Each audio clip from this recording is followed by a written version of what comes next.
WarGames! WarGames! Sam, I hate WarGames. Yes, I know you do. I know, but I was so happy that Regal got to announce that. It redeemed everything for me, and now I'm actually in the mood for it. Hello and welcome to Sam's on Wrestling. This is our WWE Survivor Series WarGames in San Diego. There's a lot of names for this pay-per-view. Predictions video. It is not for the Predictions Championship because the man over here keeps losing. He keeps losing. I haven't got one wrong in months, Sam. Since SummerSlam, I haven't got one wrong. It's as if I'm not watching as religiously anymore. It's not going well for me. No, it's not great. So do you know what? Before we get into Survivor Series, Sam, I think we need to talk about the title for a little bit, don't we? I think we need to do a little bit of administration. Yes, I love admin. I love admin. So let's talk about this. This is not on the line because if you are new to this, you have to win 2 in a row to win the title. There's no flukes going on here. No flukes. Hence why I've had the title all year. However, Sam, the 2 in a row rule does go out the window every now and then when we have a very special episode. And we have a very special episode coming up at Christmas time. Yes, this is the first time you'll hear me talking about Christmas, where we will do an episode every single day from Christmas Eve all the way till New Year's Day. And one of those episodes, Sam, is us going over the predictions we made for 2025. We did it last Christmas. We have completely forgotten what we predicted. It's in an envelope. Ellie Mae will read them out. We'll count up the points of who got the most correct. And the winner will be the predictions champion. Because it's a big one. Feeling confident about what you did a year ago? I can literally only remember my Money in the Bank winner. That's all I got. Yeah, Same. And it was wrong. So, I think mine was wrong too. I did not have Seth Rollins. I think I had someone who did that. I think. That what swatting away flies. Yes, they were swatting away flies. So I'm looking forward to that. Push. We also have another predictions video because we will predict WrestleMania's 42 card at Christmas as well. And quite frankly, Sam, I always have this ticking over in the back of my mind. I've got on my phone. I have changed my prediction for WrestleMania 42 about 20 times, and I'm now not confident in any of it. I don't think they know what it is. No, I don't either. That's the interesting thing, which I would have said mainly last year, they probably knew most of it or had a very firm idea, even if they then ended up changing it. I don't think they've got a firm idea at all. No, I don't. That's what makes our predictions interesting because we've done 2 predictions for WrestleMania. We'll do the one at Christmas, but we did the one the day after WrestleMania as well, which is worth double points. So those are our prediction things. So I know what you're asking for people who are very fond of this, apart from the people that go, just get to your Survivor Series picks. What about this for Survivor Series? If it's not on the line, then it's going to be on the line at Christmas. What's the point in this match? Well, guess what, Sam? This is now a #1 contenders for the Royal Rumble. That's what it's doing. So if you were to win this and you weren't the champion going into the Royal Rumble, the title will be on the line for you. Or if I were to win this and I don't go into the Rumble as champion, it will be on the line for me. So it is actually important, this one. It will base the Royal Rumble. So not only could we have a new champion from the predictions video, this could lead to the Royal Rumble. So should we get into Survivor Series, Sam? Absolutely. Before we get into Survivor Series, please don't forget to like, share, and subscribe to the channel. And let's look at only the 4 matches. What have we come to, Sam? What wasn't even mentioned on Raw? I know. Match number 1, we're assuming this is opening the night. It is the Women's War Game match. Sam, can you name all the members in this Women's War Game match? Right. Rhea Ripley. Yes. Charlotte Flair. Yes. Bliss. Yes. AJ Lee. Yes. Is Io Sky in it? It is Io Sky. He's got to be in there. You've got the heels are where I'm struggling. Not gonna lie. Is it no? What's the name? I've got the image of it. She's with the Judgment Day. No. No. No. It's Becky Lynch. It's the Kabuki Warriors. Kabuki Warriors. Yes. They Nia Jax and Lash Legend has finally been called up. Sam, I hate War Games because there's no point in the match. Most of the time, one of the 2 matches is thrown together. This is the most thrown together. Becky and AJ have no qualms with the other 8 people. They're feuding with themselves, and yet somehow are in this match. The only reason Charlotte and they could just have a singles match. yeah, I know. Oh, they will eventually. The only reason Charlotte and Alexa are in this, and Nia and Lash, is because they've kind of been feuding. The tag titles are sort of involved, and they're like, none of you actually want to feud as a 5-on-5. Like, it's Rhea and Io and the Kabuki Warriors. They're the only ones who are rivals. This is what you do in GM mode on SmackDown versus Raw. You have multiple actual feuds going on, and you just throw them all together in the same match to get a star rating and get them all in the pay-per-view. So as you know, I hate War Games because whoever wins, it means nothing. It doesn't mean anything. And as I said, the match is pointless until the last person enters. That's our big problem with it. Should be elimination. So Sam, what are you going for in this women's War Games match? Which team, the babyfaces or the heels? This is all based on a later prediction. So I'm going with the babyfaces. I am also picking the babyfaces based on a later prediction. Damn you.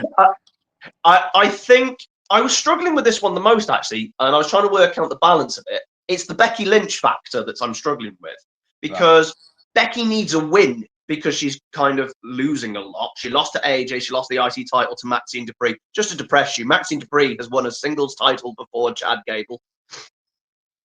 Oh, that really hurts my soul, Sam. Really. But I like Maxine's, it's fine. So I thought that maybe they could give her a win, but I think they're actually going to go the other way.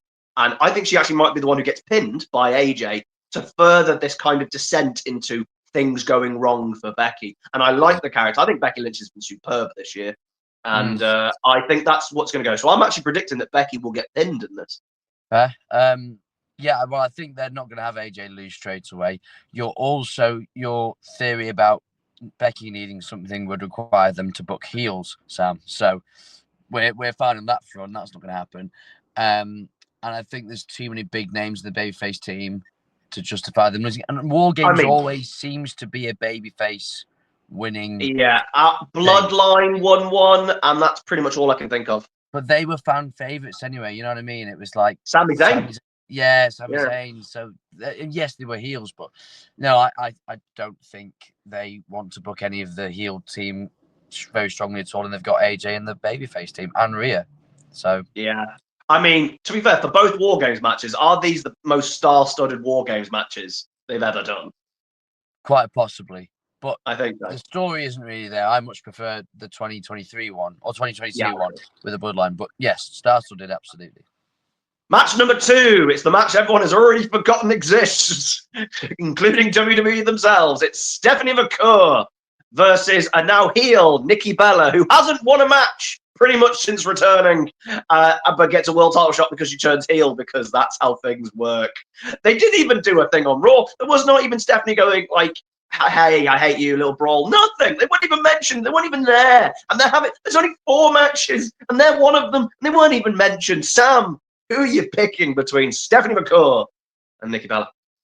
There's a weird world where I find an argument to say they're just going to put it on Nikki Bella just because, you know, the amount of clicks and attention it will get, and she's a heel now. However, this is one of those where it's like, oh, we need some kind of remnant of story for a match. Let's turn Nikki heel and get people vaguely talking, make this a couple of weeks feud, and then we'll just turn Nikki face again by the Rumble. Yeah, it's Steph winning this. Steph's winning. I can see them pulling a trigger on a thing like a Nikki, because they do like heels going into things like Mania and stuff like that. But I think that this is we're going to make Steph be a star, make her at the top of the card. And what they do with that now is they give them long runs to do that now. Even if they don't defend it or turn up on Raw or anything. What's the rules? When a woman becomes champion, she doesn't have matches on Raw. That's the rules. Yep. Absolutely. Or if she does, it's a 6-man tag. Yeah. Match number 3. It's for the Intercontinental Championship. It's John Cena versus Dirty Dom Mysterio. Sam, before you give us your prediction, I want to go back in time for a second, right? Sure. I want to imagine that you are 5 years old. Okay. Sure. SummerSlam 2005 is on the TV. John Cena is WWE champion, beating Chris Jericho, and they're going to go, this guy is the #1 in the company now, and he's going to have a 20-year career and it's gonna be brilliant. And someone's going, oh, how are they gonna end his 20 years? Oh yeah, his last pay-per-view will be at Survivor Series because they're gonna do a Saturday Night's Main Event thing. Oh, that's nice. And they go, oh, so his Survivor Series will be his last ever pay-per-view. And you go, yes. Who will he face? You see that 8-year-old kid in the custody match with Eddie Guerrero and Rey Mysterio? Him. He will be. It's the type of thing you say as a proud father as a joke. Like, you go up and go, he'll be your last opponent, little Dom. Little Dom will be your last opponent. It's incredible that that's the last opponent on pay-per-view. That's such a brilliant way to put it. And it's true. And he's brilliant. And I like it. I really like Dom. Dominic Mysterio sent us back to Vince McMahon Raw by having a mini John Cena. So so we've gone backwards in time there for Dom because he needs to build a feud on his own, and the only way to do that is to bring out smaller wrestlers, obviously. Sam, who are you going with in John Cena's final pay-per-view match? I think they should go with Cena and just have him take the IC title to his last match. However, I think what Triple H did was go, oh, okay, let's kind of give Cena the IC title, but I still want Dom to be IC champion and give it back to him. So therefore, I'm going Dominic Mysterio. Do you know what, Sam? I agree with everything you just said. However, I am going to disagree because they keep talking about Cena defending the IC title in the tournament. They keep talking about it. Right. And I think Barrett messed up. I think Barrett messed up on Raw because they said, and you like when they were talking about, I think it was in the Gunther match against Carmelo Hayes, which by the way, a fantastic match. Carmelo Hayes is getting the push he deserves and showing how good he can be. Wow, brilliant. And literally, I think Wade Barrett pretty much said, and you might get a shot at the Intercontinental Championship. I mean, obviously, he's also defending it on Survivor Series against Dom. And it did feel a little bit like, when Michael Cole at WrestleMania was like, and the champion, Stone Cold, will be giving an interview. It's like, we haven't got through WrestleMania yet. You shouldn't say that. Yeah. I think they generally will pick Cena for two reasons. One, because they keep mentioning it, and I think having the IC title is the final thing. He's quite nice for the IC title, to be fair. I agree. But I think they're going to do that as the final match. But the other thing is, I can't see them having Cena lose his last, 2 matches in a row, particularly his last pay-per-view match. I can generally see them winning this one because he's going to lose the final one. I get what you're saying. This is the most difficult one for me, and I thought this would be the one we'd differ on. I think, and I know I'm using a flawed argument because this should require booking a heel, but I think to give Dom that win, to say, I was the guy to beat Cena, to take Cena's last title away from him. He could go about that for a year. I agree with you. I was booking Dom to win this for ages until literally the way they've been talking about this with the tournament. The main event in WarGames. WarGames. The babyface team of Cody Rhodes, Roman Reigns, CM Punk, Jimmy and Jay versus Drew McIntyre, Logan Paul, Bronson Reed, Bron Breakker, and less slippy shoes. Brock Lesnar fell down on Raw. Oh, it's hilarious. Fell over on Raw. I thought it was the kind of thing that Brock would just do on purpose anyway, just because he's having a laugh. And he did, I've never seen someone, handle it so well.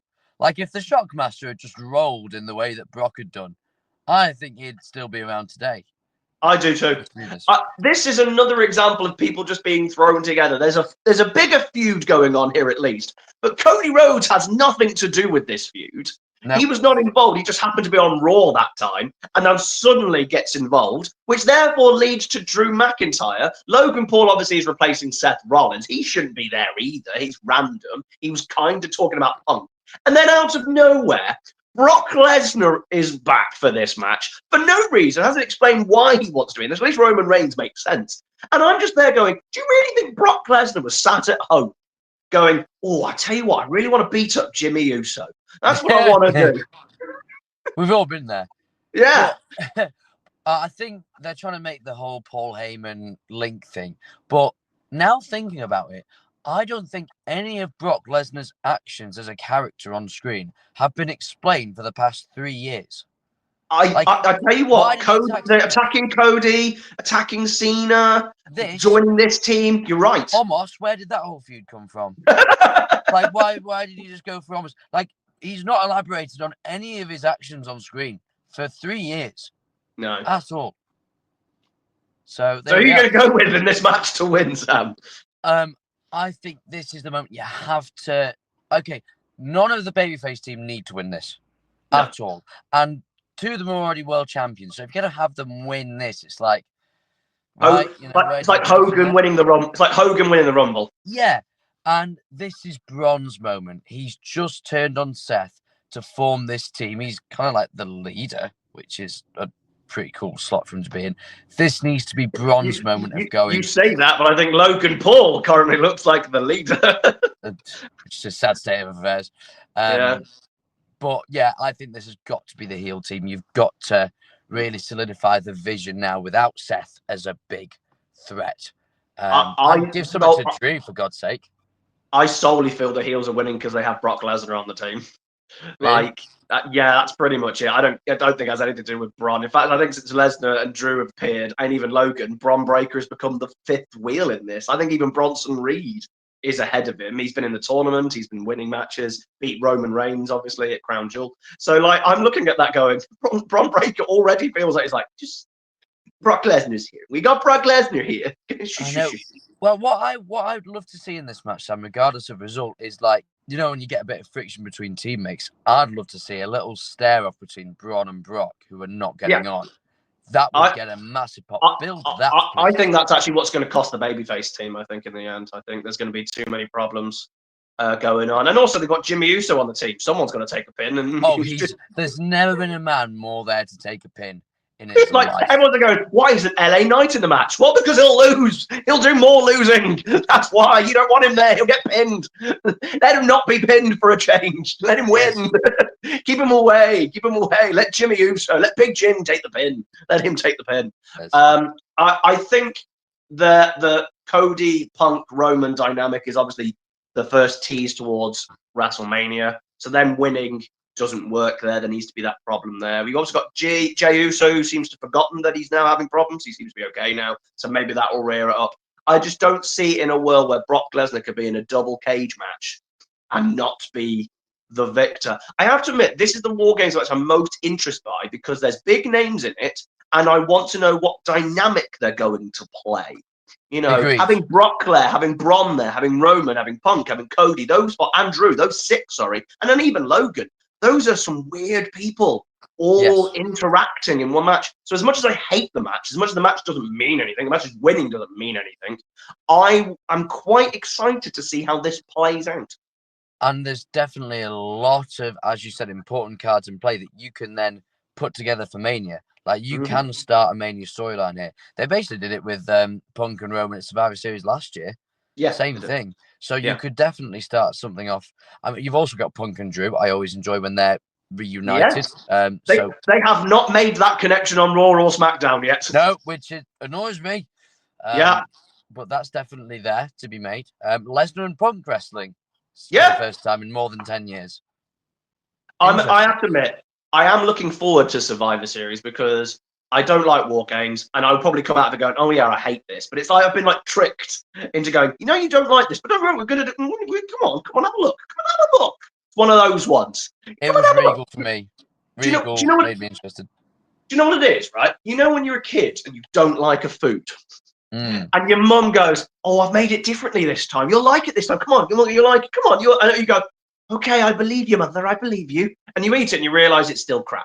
That's where I feel that I'm going to get with Survivor Series this year and WarGames. I'm still going to walk out and go, yeah, I still hate that match. But those are our picks for Survivor Series. It's down to Cena versus Dirty Tom to see who will potentially be the #1 contender for this title at the Royal Rumble. But we still have our Christmas episodes to go. So please make sure you join us for the whole rest of December. Obviously, that's coming up.